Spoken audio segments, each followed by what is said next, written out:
अस्सलाम वालेकुम, बिस्मिल्लाहिर्रहमानिर्रहीम। Welcome back. Lecture 25 develop team और चैप्टर हमारा 9 है प्रोजेक्ट रिसोर्स मैनेजमेंट चैप्टर 9 और एग्जीक्यूटिंग प्रोसेस ग्रुप का प्रोसेस है डेवलप टीम। इससे पिछले किसी लेक्चर में आपको कोई भी क्वेश्चन हो, कोई क्वेरी हो, कोई चीज़ समझ नहीं आ रही तो मैं हर लेक्चर में जो अपना ईमेल एड्रेस मेंशन कर रहा हूँ आप उसमें मुझे ईमेल कर सकते हैं। डेवलप टीम है एग्जीक्यूटिंग का प्रोसेस। इसमें क्या है, executing acquire team, develop team और मैनेज टीम, ये तीनों प्रोसेस एग्जीक्यूशन से रिलेटेड हैं। आप देखिए, मेन पॉइंट इसमें समझने वाली ये है कि प्रोजेक्ट आपका है। अगर प्रोजेक्ट्स में टीम की अंडरस्टैंडिंग ना हुई, अगर टीम की आपस में कोरिलेशन ठीक ना रहा, उनकी कम्युनिकेशन ठीक ना रही, तो इसमें अल्टीमेट नुकसान होगा प्रोजेक्ट को। और प्रोजेक्ट का नुकसान मीन्स प्रोजेक्ट मैनेजर का नुकसान। तो आपने टीम को डेवलप भी करना है और उनको मैनेज भी करना है। टीम डेवलपमेंट में आपसे रिलेटेड कौन कौन सी आपकी रिस्पॉन्सिबिलिटीज़ आती हैं वो इस प्रोसेस में हम डिस्कस करेंगे। उसके इनपुट टूल टेक्निक्स अभी हम जो मेजर चीज़ें हैं वो अभी यहाँ कंसर्न करने जा रहे हैं, डिस्कस करेंगे अभी। डेवलप टीम में देखिए, हमारी पूरी कोशिश होती है कि देखें, जैसे हमने पहले बात की कि हम मैट्रिक्स ऑर्गेनाइजेशन में बाय डिफ़ॉल्ट काम कर रहे होते हैं। मैट्रिक्स मींस आपके पास जो प्रोजेक्ट मेंबर्स हैं वो डिफरेंट जो फंक्शनल एरियाज हैं वहाँ से आएंगे। उनका बाय डिफ़ॉल्ट आपके प्रोजेक्ट में इन द वेरी स्टार्ट, जैसे ही स्टार्ट में वो आपके पास आएंगे, उनका कोई आपके प्रोजेक्ट में इंटरेस्ट नहीं होगा। वो कहेंगे यार हम तो ऑलरेडी फाइनेंस के बंदे हैं, हमारा आईटी के प्रोजेक्ट से क्या लेना देना यार, हमें क्यों ले आए। इसी तरह जो कंस्ट्रक्शन के लोग हैं उनको हो सकता है आपके आईटी के प्रोजेक्ट में कोई काम करना पड़ जाए, कहीं यार हम तो कंस्ट्रक्शन वाले, हमें क्यों पता नहीं कि आईटी में ले। उनका इंटरेस्ट नहीं होता शुरू में। तो आपको टीम को डेवलप करना है, उनका ट्रस्ट बिल्ड करना है, आपस में कोऑपरेशन उनकी डेवलप करनी है। तो हमारी पूरी कोशिश है कि इसमें टर्न ओवर लोग छोड़ के ना जाएं, और जो इंडिविजुअल्स हैं उनके नॉलेज को, स्किल को बढ़ाना, उनकी टीम की परफॉर्मेंस को बढ़ाना, ये पर्टिकुलरली प्रोजेक्ट मैनेजर की रिस्पॉन्सिबिलिटी होगी। आपके रियल प्रोजेक्ट में आप कैसे मैनेज करते हैं दैट्स समथिंग एल्स, लेकिन एग्ज़ाम पॉइंट ऑफ व्यू से, पीएमआई के पॉइंट ऑफ व्यू से, ये प्रोजेक्ट मैनेजर की रिस्पॉन्सिबिलिटी है कि वो टीम में उनकी कोऑपरेशन को, उनकी परफॉर्मेंस को, उनकी स्किल्स को डेवलप करना प्रोजेक्ट मैनेजर की पूरी रिस्पॉन्सिबिलिटी होती है। तो प्रोजेक्ट मैनेजर पूरी पूरी कोशिश करेगा कि with the help of different tools, soft skills and hard skills and other team building technique से वो अपनी टीम को मोटिवेट भी करेगा, उनकी परफॉर्मेंस को इन्हेंस करेगा, प्रोजेक्ट के ऑब्जेक्टिव को अच्छे तरीके से मीट करने की कोशिश करेगा। इसमें हम एक ऐसा इन्वायरमेंट क्रिएट करने चाहते हैं जहाँ पे ट्रस्ट और कोऑपरेशन को हम मोर स्पेसिफिकली बढ़ाने की और मेच्योर करने की कोशिश करेंगे डेवलप टीम के इसी प्रोसेस के अंदर। हमने क्या करना है कि प्रोजेक्ट मैनेजर को जो टीम मेंबर्स की हार्ड वर्क है और एफर्ट है उसको डेफिनेटली हाईलाइट करना है, अप्रिशिएट करना है, अप्रेजल्स लेटर्स लिखने, रिवार्ड रिकग्निशन जहाँ तक पॉसिबल हो आपने उसको लेकर आना है, उसको प्रैक्टिस में लेकर आना है इस डेवलप टीम के प्रोसेस में। तो प्रोजेक्ट मैनेजर हमने डेवलप कैसे करना है, कौन कौन से, मतलब आपको क्या करना चाहिए एज अ प्रोजेक्ट मैनेजर। देखें, सबसे इंपॉर्टेंट चीज़ है आपके सॉफ्ट स्किल्स हैं, आपकी कम्युनिकेशन है, इंटरपर्सनल स्किल्स हैं, आप अपनी टीम की लीडरशिप कैसे करते हैं, नेगोशिएशन कैसे करते हैं, आपकी कम्युनिकेशन कैसी है। सबसे मेन चीज़ है सॉफ्ट स्किल्स, डिपेंड करता है प्रोजेक्ट मैनेजर की, वो अपना ट्रस्ट कैसे बिल्ड करता है, कोई एम्प्लॉयज़ की को असेसमेंट किस तरह करता है, communication, interaction, totally depends on the soft skills of project manager. तो टीम को डेवलपमेंट में आपको सबसे पहले सॉफ्ट स्किल्स पे अपने इम्प्रूव करना है, उसको फोकस में लेकर आना है। अपनी टीम को इनकरेज करेंगे हम, टीम मेंबर्स की स्ट्रेंथ वीकनेसेस को, उनके प्रेफरेंस को, लर्निंग स्टाइल को अंडरस्टैंड करना है और अकॉर्डिंगली हमने अपनी टीम को लेकर चलना उसमें। देखिए, यहाँ पे मैं एक वर्ड ट्रस्ट का यूज़ कर रहा हूँ। ट्रस्ट मेन चीज़ है प्रोजेक्ट मैनेजर के लिए। अगर ट्रस्ट होगा तो टीम उनकी बात भी मानेगी और उसको फॉलो भी करेगी। प्रोजेक्ट मैनेजर को अपने ट्रस्ट बिल्डिंग पे ज़्यादा फोकस करना है और इसी पर आपका जो प्रोजेक्ट की सक्सेस है, मोस्टली प्रोजेक्ट मैनेजर कहते हैं, सीनियर मैनेजमेंट कहते हैं कि आपकी प्रोजेक्ट की सक्सेस फेलियर प्रोजेक्ट मैनेजर के ट्रस्ट पर डिपेंड करती है ज़्यादा। तो अपने ट्रस्ट को बिल्डअप कीजिए अपनी टीम में। टीम बिल्डिंग एक्टिविटीज़ को लेकर आइए, कौन कौन सी बिल्डिंग एक्टिविटीज़ हैं वो हम अगली स्लाइड में डिस्कस करेंगे।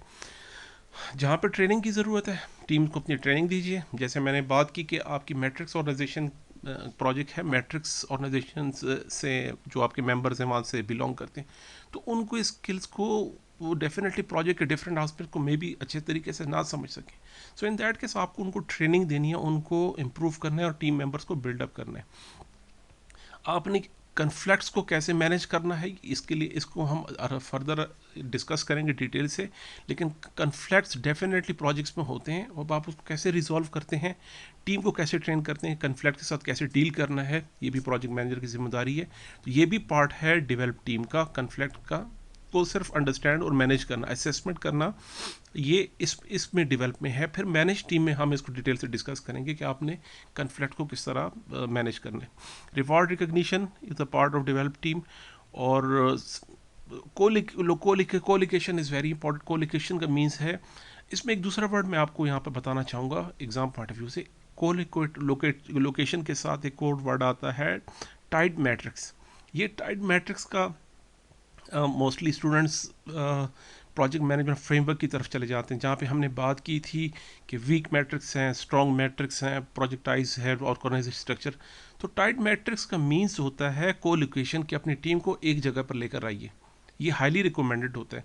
आप पूरी कोशिश कीजिएगा अपनी टीम को एक ही लोकेशन पर रखें, जहाँ पे आपके कम्युनिकेशन गैप और वहाँ पे डिलेज और जो और मज़ीद कन्फ्लिक्ट्स आने की जो चांसेस होते हैं वो काफ़ी कम हो जाती हैं।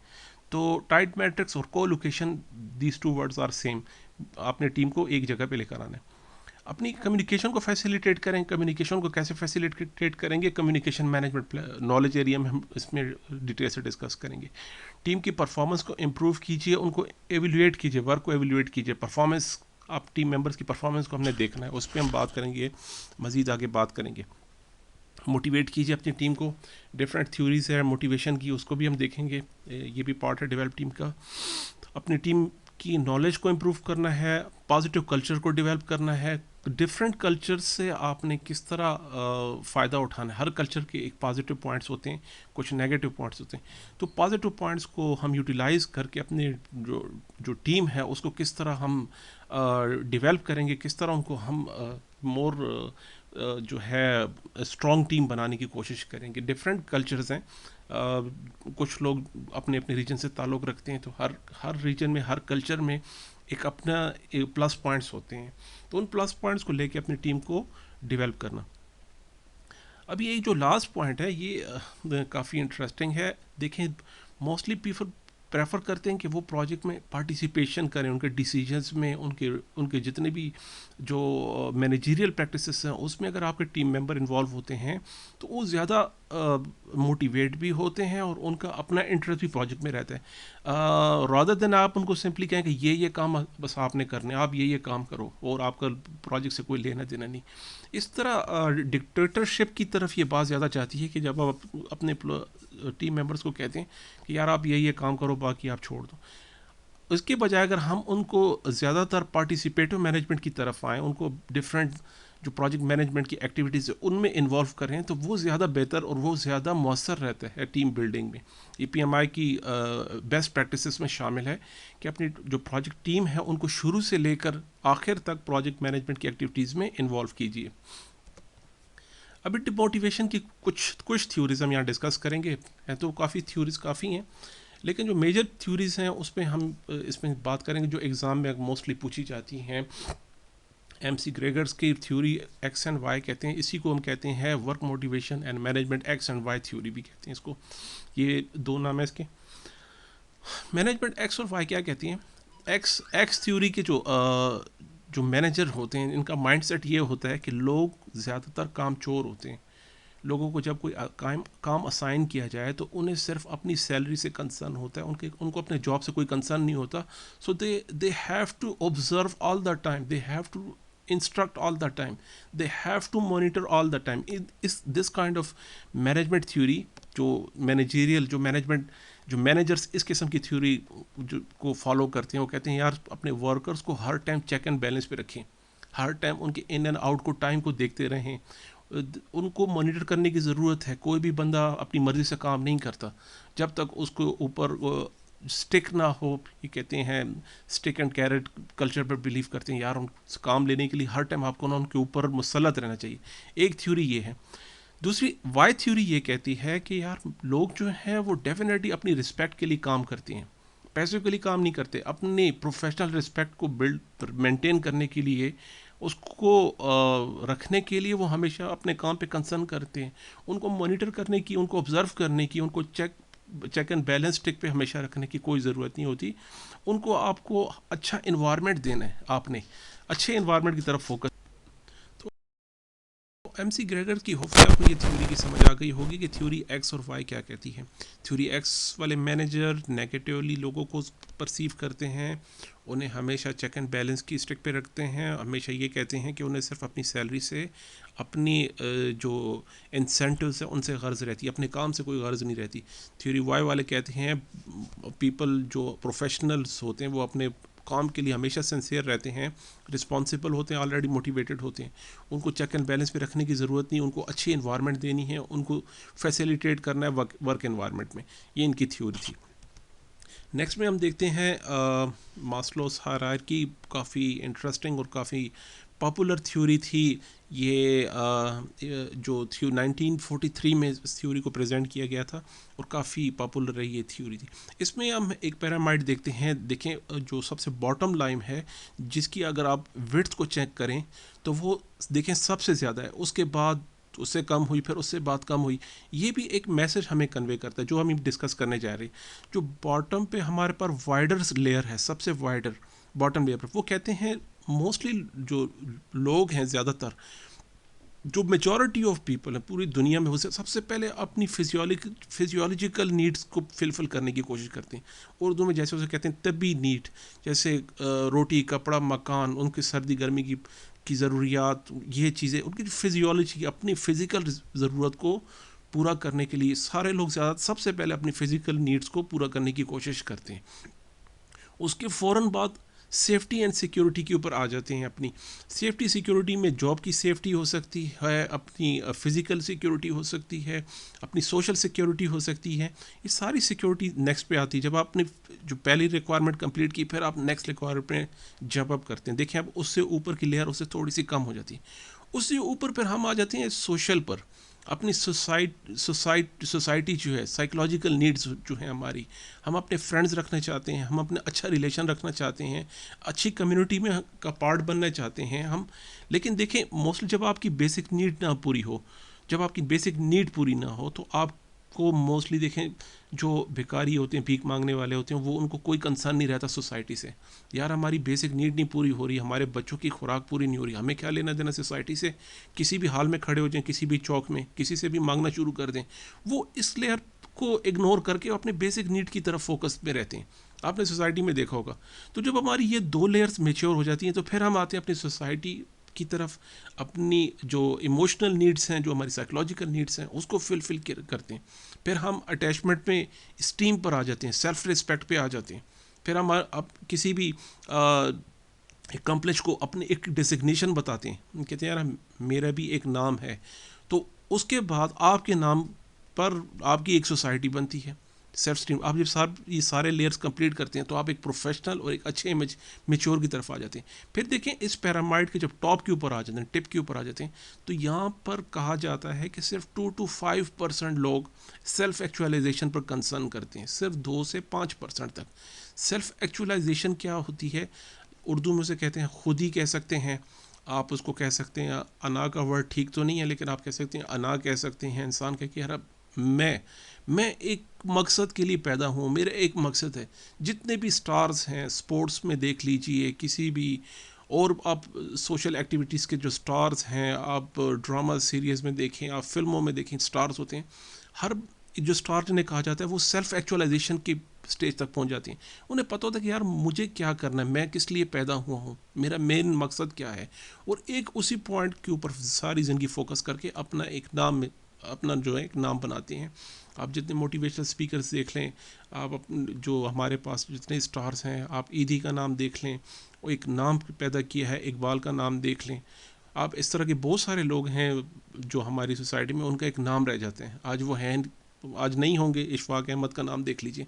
एक ऐसी पर्सनैलिटीज़ जिन्होंने सेल्फ एक्चुअलाइजेशन पे काम किया, अपने आप को पहचान कर उसके ऊपर काम किया, ये आता है सेल्फ एक्चुअलाइजेशन के स्टेज पर।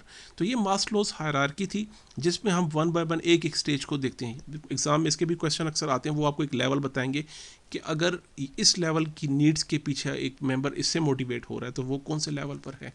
मास्लोस की हायरार्की को मैं ये रिकमेंड करूँगा कि आप इन लेयर्स को एग्ज़ाम के लिए याद ज़रूर कर लीजिएगा। यहाँ से 1 2 3 4 एंड 5 स्टेजेस को आप याद रख लीजिएगा। और इन्हें अगर आप ग्रुप्स में देखें तो ये पहले 2 लेयर्स बेसिक नीड्स पे हैं, फिर दूसरी जो लेयर है वो है साइकोलॉजिकल नीड, और फाइनली जो है सेल्फ फुलफिलमेंट नीड्स में आ जाती है।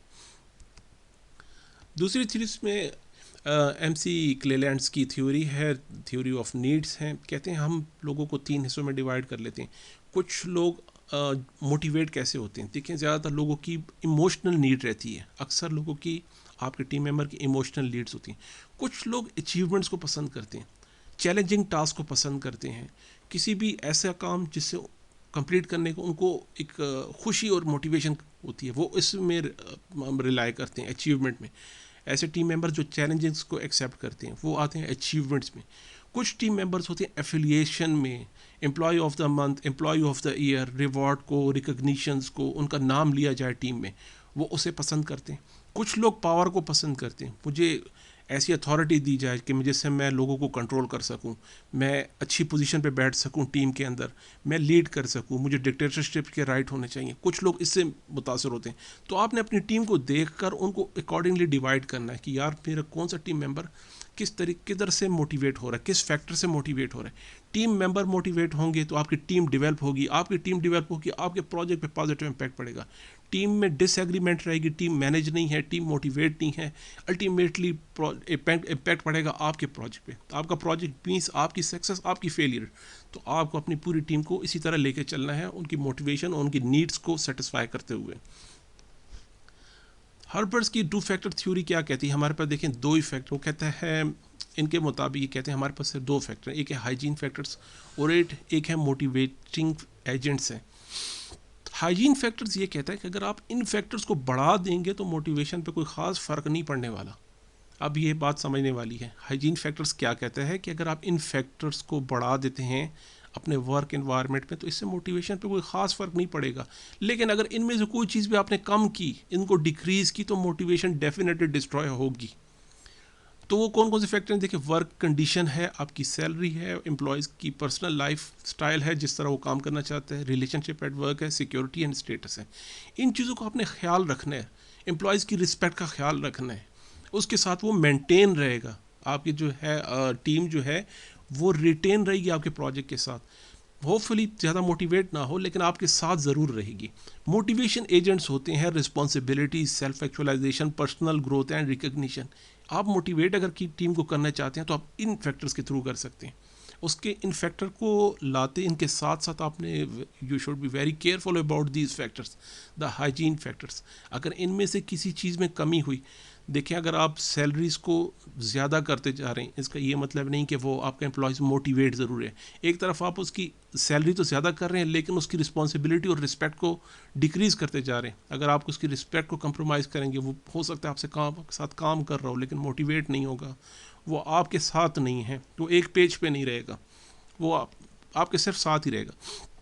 तो हाइजीन फैक्टर्स को के साथ साथ हमने मोटिवेशन एजेंट को साथ लेके चलना है। अगर हम सिर्फ मोटिवेशन फैक्टर्स पे जोर दें और हाइजीन फैक्टर को बिल्कुल इग्नोर कर दें तो आपकी तो उस पर भी आपका काम नहीं चलने वाला। हाइजीन फैक्टर मोटिवेशन एजेंट के साथ ज़रूरी हैं इस थ्योरी के मुताबिक। तो इनके एग्ज़ाम के लिए आपने इनके नाम और इनकी जो थ्योरी है उनको याद समझना और याद करना ज़रूरी है। इसके साथ साथ प्रोजेक्ट मैनेजर ने क्या करना है टीम बिल्डिंग के लिए, उसने क्या करना है जी, गाइड करना है, मैनेज करना है, इम्प्रूव इंटरेक्शन, टीम मेंबर्स के दरमियान इंटरेक्शन को इम्प्रूव करना होगा। जैसे मैंने बताया था ट्रस्ट इज़ वेरी इंपॉर्टेंट चीज़, अपने ट्रस्ट को बिल्ड करना है, उनके कोहेसिवनेस, उनके रिलेशन को बिल्डअप रखना और उनके रिलेशन को स्ट्रॉन्ग करना टीम मेंबर्स के आपस में एक दूसरे के साथ, उसको उस पर काम करना है। टीम बिल्डिंग एक्टिविटीज़ कौन कौन सी हैं उसको हम डिस्कस करेंगे अगली स्लाइड में, देखते हैं। आपने एफर्ट करनी है through out the life of project, from the initial first day of the team building, first day of team acquisition, आपने इसी टीम बिल्डिंग पे काम करना है। देखिए first impression last impression, start में आपकी टीम का इंप्रेशन ठीक रहेगा, through out the life of project आपकी टीम का इंप्रेशन बेहतर रहेगा। वर्क ब्रेकडाउन स्ट्रक्चर क्रिएशन एक बहुत अच्छी एक्टिविटी है टीम बिल्डिंग में। कहते हैं आप जब भी आप वर्क ब्रेकडाउन स्ट्रक्चर को डेवलप कर रहे होते हैं अपनी टीम को साथ लेकर अपने टीम को साथ बिठा के इस पर काम कीजिए। ये बहुत अच्छी एक्टिविटी है वर्क ब्रेकडाउन स्ट्रक्चर की टीम बिल्डिंग में।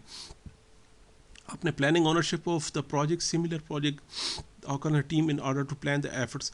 आपने प्लानिंग और ओनरशिप जो है उसकी टीम की उसमें उनको इन्वॉल्व कीजिए, टीम मेंबर्स को उसमें उनको, जैसे पार्टिसिपेशन, जैसे मैंने बताया था participative management is important thing. तो जब इन चीज़ों पे हम काम कर रहे होते हैं, प्लानिंग और ओनरशिप पे, तो अपनी टीम को भी उसमें साथ रखिए, ये ज़्यादा उसके रिजल्ट काफ़ी अच्छे रहते हैं। टीम बिल्डिंग एक्टिविटी स्टार्ट होती है शुरू में। इसमें मैं भी एक बात ऐड करना चाहूँगा, बताना चाहूँगा कि देखें, टीम बिल्डिंग में जो मेन कंसर्न है, अगर आप कहें कि यार इंडिविजुअल मेरा अपना काम है, मेरा दूसरे के साथ कोई कंसर्न नहीं है, ऐसा होता नहीं है। अगर आप कंस्ट्रक्शन के काम को देखें तो एक टीम मेंबर का जो काम होता है उसकी क्वालिटी डेफिनेटली इम्पेक्ट करती है दूसरे बंदे के काम पर, दूसरे बंदे के काम को डेफिनेटली इम्पेक्ट करती है तीसरे बंदे के काम को। अगर इनमें आपस में अगर इनका रिलेशन ठीक ना रहे, जैसे हम एक प्रोजेक्ट में काम कर रहे थे, वेब डेवलपमेंट का प्रोजेक्ट था, जिसमें डिज़ाइनर की जो कोडर था उसके साथ नहीं बनती थी, उनकी आपस में बनती नहीं थी। तो डिज़ाइनर और कोडर की कोशिश ये रहती थी कि उन दोनों के एक दूसरे के काम को मुश्किल बनाते जा रहे थे। तो हमें काफ़ी टाइम लगा इनके कम्युनिकेशन गैप को फिलअप करने के लिए। वो जानबूझकर एक दूसरे के लिए काम को मुश्किल करते जा रहे थे दोनों। तो अल्टीमेटली इम्पैक्ट किसको पड़ेगा? आपके प्रोजेक्ट को पड़ेगा। प्रोजेक्ट किसका? आपका है। उनकी अपनी अगर अंडरस्टैंडिंग बिल्ड ना हुई तो आपका ज़्यादा टाइम इसी में वेस्ट हो जाएगा कि यार इनकी टीम बिल्डिंग, इनके रिलेशन को हम कैसे ठीक करें। तो इस चीज़ को शुरू से लेके चलेंगे तो आपका काम काफ़ी आसान रहेगा। अभी डकमैन की एक थ्योरी है, वो कहते हैं, देखें, टीम के जो 5 स्टेजेस के थ्रू होती है। पहले है फॉर्मिंग, फिर स्टॉर्मिंग, फिर नॉर्मिंग, फिर परफॉर्मिंग एंड देन एंड्योरिंग। तो ये 5 स्टेजेस होते हैं। शुरू में आपने फॉर्मिंग, आप टीम को लेकर आए एक साथ, उसी के राइट आफ्टर स्टॉर्मिंग स्टेज पे चले जाते हैं। उनमें कन्फ्लिक्ट शुरू होते हैं, डिसएग्रीमेंट्स, भाई कहाँ से ताल्लुक़ रखते हैं, फ़लाँ जगह से, यार फ़लाँ लोग वजह से लोगों के साथ तो मेरी बनती नहीं हो, तो ऐसे ही है। शुरू में फ़ौरन आपके डिसएग्रीमेंट्स शुरू हो जाएंगे, कन्फ्लिक्ट स्टार्ट इन फॉर्मिंग में। उसके बाद नॉर्मिंग हो जाता है, टीम में रिलेशनशिप स्टार्ट हो जाता है, एक दूसरे के साथ अंडरस्टैंडिंग, कहाँ से ताल्लुक़, वो अच्छा यार वहाँ के लोग, मैं भी वहीं से हूँ, इस तरह की बातें शुरू हो जाती है।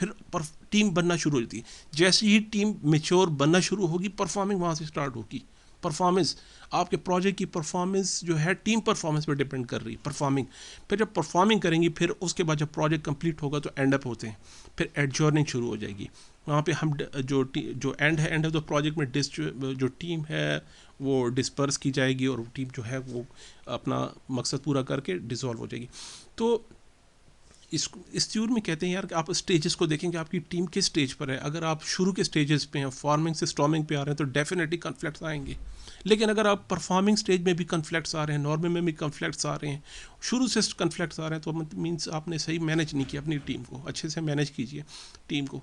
तो स्टेजेस में लेकर आए टीम्स को, और किस स्टेज पे आपने कौन से एक्शंस लेने हैं, किस तरह आपने अपनी टीम को मैनेज करना है, ये डिपेंड करेगा प्रोजेक्ट मैनेजर की सॉफ्ट स्किल्स के ऊपर। अच्छा, प्री इंडिविजुअल एक्टिविटीज़ में आते हैं जहाँ आपको क्या क्या करना है। हमने देखिए वर्क ब्रेकडाउन स्ट्रक्चर पे बात की, इसको क्रिएट कीजिए, टेकिंग क्लास टुगेदर, क्लासेस साथ लीजिए, अपने टीम मेंबर को ऑप्शन दीजिए कि यार इस पॉइंट पे हमें क्या करना चाहिए। मैनेजमेंट के अगर कोई प्रॉब्लम्स आते हैं, कोई प्रोसेस में इंप्रूवमेंट, कोई मशवरा, कोई राय चाहिए, तो टीम मेंबर से ज़रूर लीजिएगा। कलेक्टिव प्रॉब्लम सॉल्विंग, कोई प्रॉब्लम आती है तो कलेक्टिवली सबको बिठा के उसको व्हाट्सएप ग्रुप बना लीजिए, उसमें देख लीजिए आप कम्युनिकेशन कौन सी टेक्नोलॉजी यूज़ कर रहे हैं, उसके हिसाब से पूरी टीम से इनपुट लीजिए, फीडबैक लीजिए उस पर।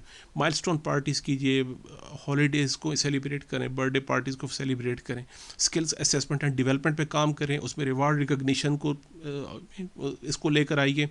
इसको ऐसी इन्वायरमेंट बनाएं जहाँ पे स्किल्स की डेवलपमेंट हो, पर्सनल डेवलपमेंट हो, प्रोफेशनल डेवलपमेंट हो, ऐसी इन्वायरमेंट लेकर आइए और उसी को अप्रिशिएट भी कीजिए। नेगोशिएशन ज़्यादातर डिपेंड करता है आपके सीनियर मैनेजर से, प्रोजेक्ट मैनेजर की अपनी हॉरिजेंटल लेवल के मैनेजर्स के साथ और अपर लेवल के मैनेजर के साथ और टीम के साथ कॉन्स्टेंटली कम्युनिकेशन रहती है। उसमें नेगोशिएशन में सबसे इंपॉर्टेंट स्किल होता है नेगोशिएशन में लिसनिंग का स्किल। एक बात याद रखिए, हमें बोलने से ज़्यादा सुनने के ऊपर फोकस करने की ज़रूरत होती है। कहीं पे कम्युनिकेशन गैप आए तो ज़रा गौर से देखिएगा कि वहाँ पे लिसनिंग की काफ़ी कमी होगी। जब हर बंदा सिर्फ अपनी बात सुनाई जा रहा है, सुन नहीं रहा किसी की भी, तो वो कभी भी हमें दूसरे को कन्विंस नहीं कर सकते। नेगोशिएशन में हमने ट्रस्ट बिल्ड करना होता है और ट्रस्ट ज़्यादातर बिल्ड होता है लिसनिंग से, अंडरस्टैंडिंग से होता है। कन्फ्लिक्ट मैनेजमेंट में डिटेल से बात करेंगे। देखिए यहाँ पे हम जो स्ट्रेटजीज़ है वो डेवलप टीम में डिफ़ाइन करेंगे। इंपॉर्टेंट बात बता रहा हूँ, जो स्ट्रेटजीज़ हैं डेवलप टीम प्रोसेस ग्रुप में, इस प्रोसेस ग्रुप में हम यहाँ पे डिज़ाइन करेंगे, यहाँ पे डेवलप करेंगे, यहाँ पे हम प्लान करेंगे। इसको प्रैक्टिस करना होता है मैनेज टीम के अंदर। नेक्स्ट जो प्रोसेस आ रहा है जहाँ पे हमारे पास कन्फ्लिक्ट्स आएंगे और उसको हमने मैनेज करना कैसे करना है और उसको प्रैक्टिस कैसे करनी, वो हमने नेक्स्ट स्टेज पे करना है। इन्फ्लुएंस करना है, अपनी बात को मनवाने की कोशिश करनी है पॉजिटिवली, सिर्फ अपनी बात को नहीं, दूसरे के इंटरेस्ट को सामने रखते हुए हमने इन्फ्लुएंस करना होता है। असेसमेंट बहुत इंपॉर्टेंट चीज़ है। इंडिविजुअल असेसमेंट हमें करनी होती है इंडिविजुअली कि यार मेरे फलां टीम मेंबर की क्या परफॉर्मेंस किस तरह जा रही है, उसकी असेसमेंट करनी है। और एज अ टीम असेसमेंट भी आपने करनी है, टीम की को पूरी एज अ टीम की असेसमेंट भी आपने करनी है कि यार टीम की परफॉर्मेंस किस तरह जा रही है। ये समझने वाली बात ये है कि यही चीज़ आपकी को फ्यूचर में काम आएगी। ये आपके लेसन लर्न में जा रही है। आपके प्रोजेक्ट मैनेजमेंट का डेटाबेस अपडेट होगा आपके प्रोजेक्ट से, यार फलां टीम बहुत अच्छी गई, क्यों अच्छी गई उसके रीजंस लिखें। पास टीम बहुत ख़राब गई, क्यों ख़राब गई उसके भी रीजंस हम लिखेंगे नेक्स्ट प्रोजेक्ट के लिए, यार नेक्स्ट टाइम पे ऐसा ना हो। ये चीज़ हमारे लिए बहुत इंपॉर्टेंट है। जहाँ पे ट्रेनिंग्स की ज़रूरत थी हमने वो ट्रेनिंग दी, उस ट्रेनिंग का बिफोर एंड आफ्टर क्या इम्पैक्ट पड़ा, उसकी स्ट्रैटेजी कैसे डिज़ाइन की गई थी और उसका इम्पैक्ट कितना अच्छा पड़ा या कितना बुरा पड़ा, उसको भी हम डॉक्यूमेंट करेंगे। प्रोजेक्ट पर परफॉर्मेंस अप्रेजल क्या होता है? ये होता है जनाब, हम किसी एक इंडिविजुअल की 360 रिव्यू करते हैं। हम उसके हॉरिजॉन्टल जो एम्प्लॉयज़ हैं उनसे राय लेते हैं, टॉप लेवल की मैनेजमेंट उनसे राय लेते हैं, और उसके जो सब ऑर्डिनेट्स हैं उनसे भी राय लेते हैं एक इंडिविजुअल की परफॉर्मेंस। अब ये है इंडिविजुअल की परफॉर्मेंस फ्रॉम 360 रिव्यू किए जाते हैं कि यार इसकी हर राय से हो सकता है उसकी सीनियर्स की राय उसके बारे में काफ़ी अच्छी हो, हॉरिजॉन्टल मैनेजर्स की काफ़ी अच्छी राय हो, लेकिन उसके सब ऑर्डिनेट्स की राय अच्छी ना हो कि यार ये हमारे साथ ठीक नहीं है, ये बंदा हमारा ख्याल नहीं रखता। तो आपने हर आस्पेक्ट से उसकी असेसमेंट करनी होती है इंडिविजुअल की। कोलिकेशन पे मैंने बात कर चुका हूँ कि कोलिकेशन कोशिश कीजिए टीम को एक जगह पे लाने की।